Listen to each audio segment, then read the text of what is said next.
You cannot speak on a matter twice, Madam Speaker.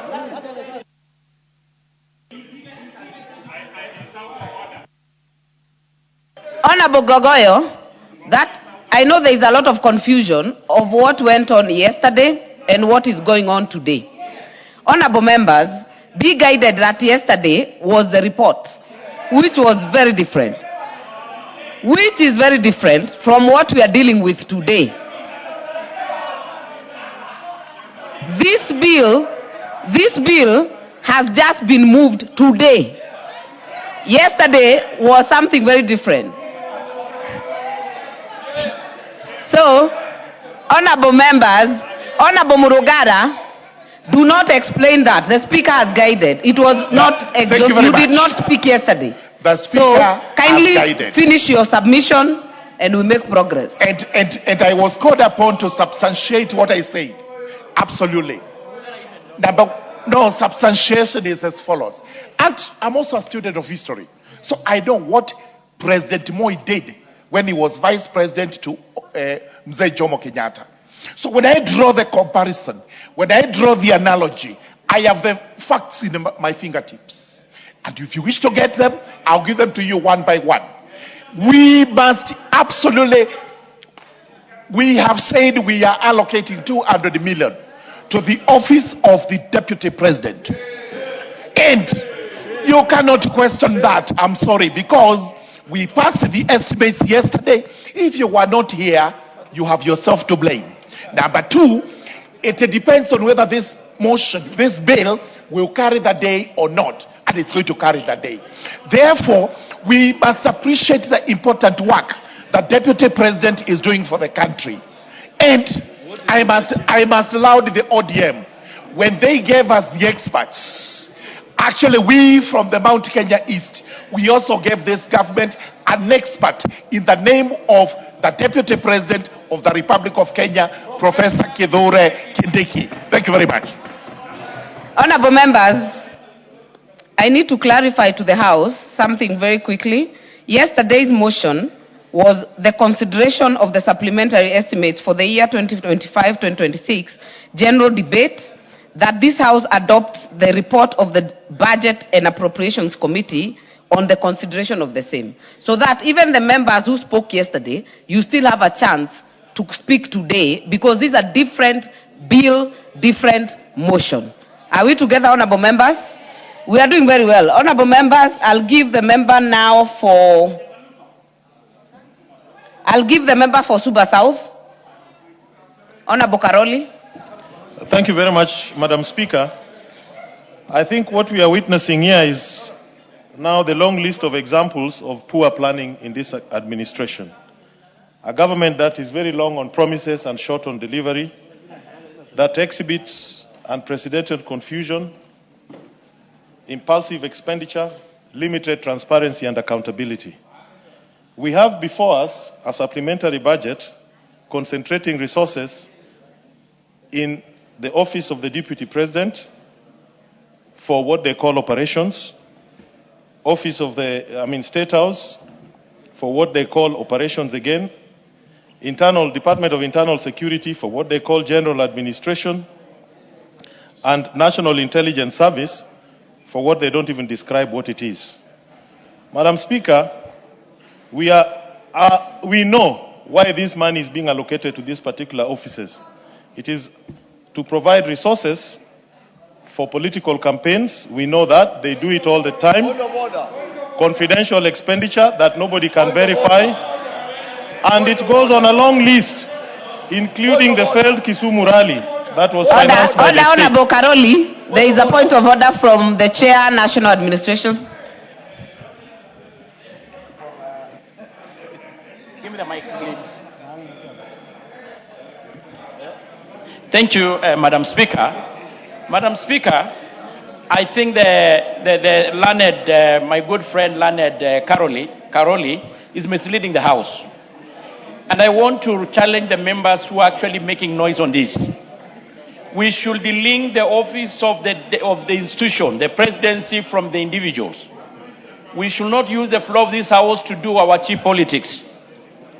It is my committee that appropriates and allocates funds to these offices. And I can confirm to the country and this house that these funds are well spent, they are justified, and they are to do for the good of the country, not the individuals. Order! Yes. Order! Keep on saying. Order! Is it you to ask him what's his point of order? Is that your business? Order, Ngogoyo. Order. You rose on a point of order. Proceed and tell me what's your point of order. Order. What's your point of order? Thank you, Speaker. Yes. Speaker, I'm saying the learned friend, Caroli, should not mislead this house. You're not a lawyer. Are you a lawyer yourself? I'm not. So you don't, only lawyers You can don't call need to one be a lawyer. another learned friends. Order, proceed.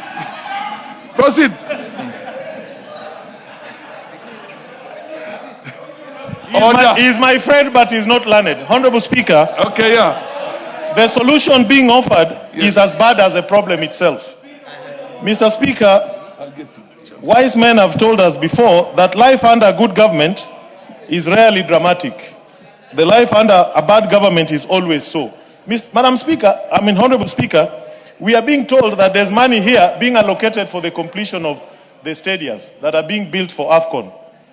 Let me tell the world, the Talanta Stadium, which they want to name after our great leader Raila Odinga, is itself an example of how corrupt and how inept this government is. That particular stadium, the original costing was 18 billion. It was revised to 32 billion by University of Nairobi. Today, that stadium is costing $342 million. What's your point of order, Honorable Dawood? Order. Honorable Dawood, what's your point of order? Mr. Speaker, Yes. Honorable Caroli should substantiate when he said that this money is going for political campaigns. Can he substantiate which political campaigns is he talking about? Honorable Speaker, there is a schedule here. The 200 million to the office of the Deputy President is called for. Order, Honorable Caroli. The majority leader is on a point of order. Order. Honorable Speaker. Yes, majority leader. Honorable Speaker, I rise because I don't want to interrupt Honorable Caroli, and I want to just ask members. Honorable Caroli has his right to say whatever he wants to say. And Honorable Speaker, we are degrading the image of this house. Thoroughly. We are degrading the image of this house when Honorable Caroli stands in his place and the best he can get is a shouting match. Honorable Rahim has a right to interject, Honorable Speaker. And you have given him the right to interject. He will interject for a minute, then Honorable Caroli continues. The member for Kajiado North is there shouting at the other one, you sit down.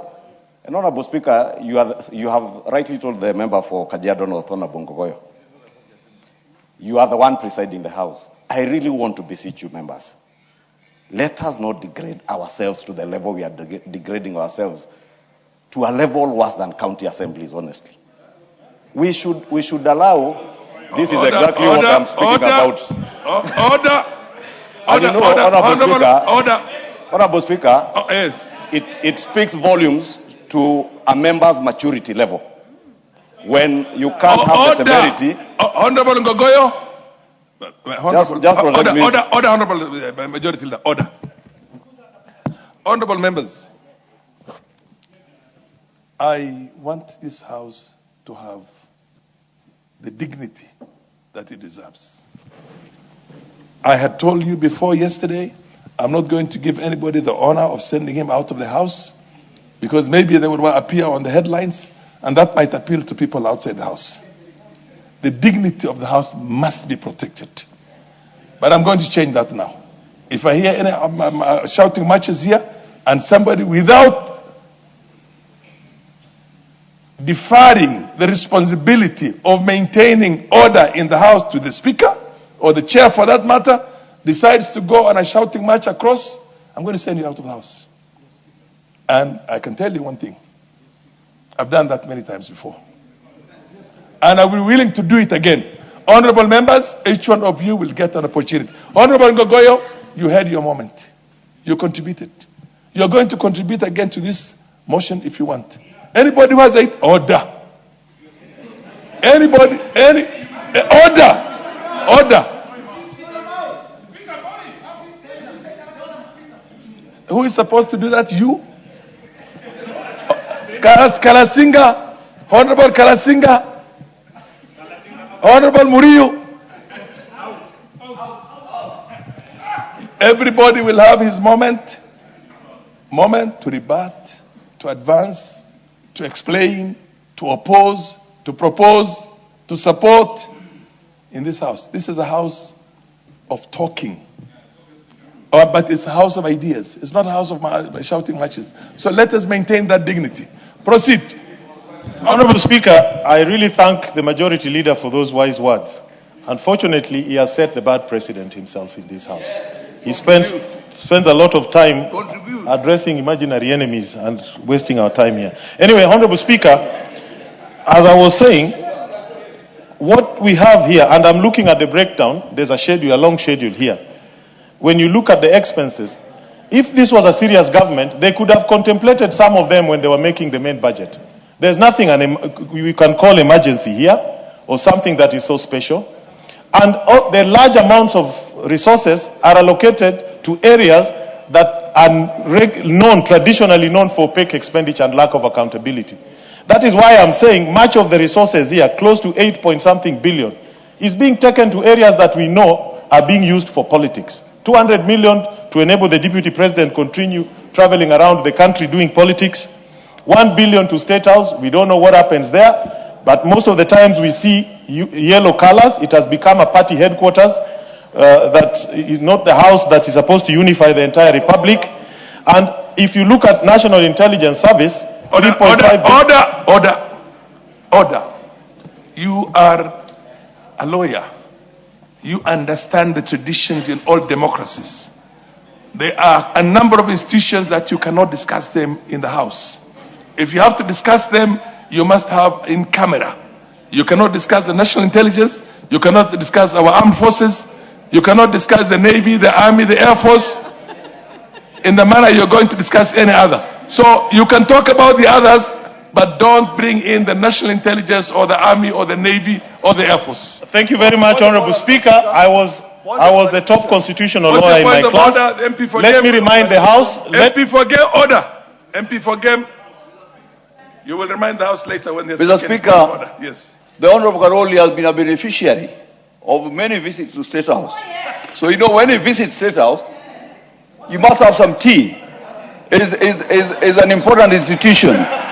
So, and we have many times in the night, Mr. Speaker, visiting State House with Caroli. So he cannot say he doesn't know what. That order, Honorable MP for game. MP for game. Order, Honorable MP for game. That's a point of argument. It's not a point of order. Order. Proceed, Caroli. Honorable Speaker, our Constitution places all the security agencies under civilian oversight in this House. Section 23 of our Parliamentary Powers and Privileges Act clearly says that all documents, whether from National Intelligence Service or the military, are to be brought to this House for scrutiny. So what I'm doing is correct. There is no law that says we don't have oversight. Our Constitution is clear, parliamentary powers and privileges are clear. Order. I don't know if you're on your second term or your first term. Your first term. Then you have missed order. Order.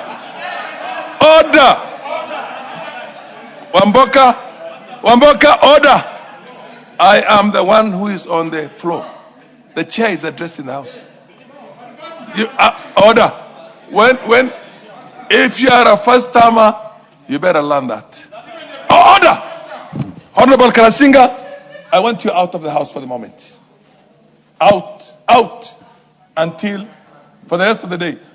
You don't even know the rules, because if I tell the sergeant to arms and he touches you like that, you will lose a lot of time and a lot of money. So what you don't know the rules, go and study the rules. Order, honorable members, the direction is that Honorable Kalasinga stays out of the House for the rest of the day.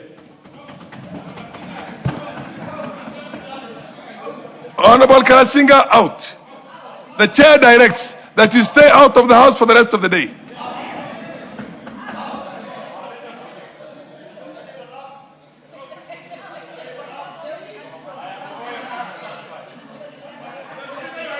Order.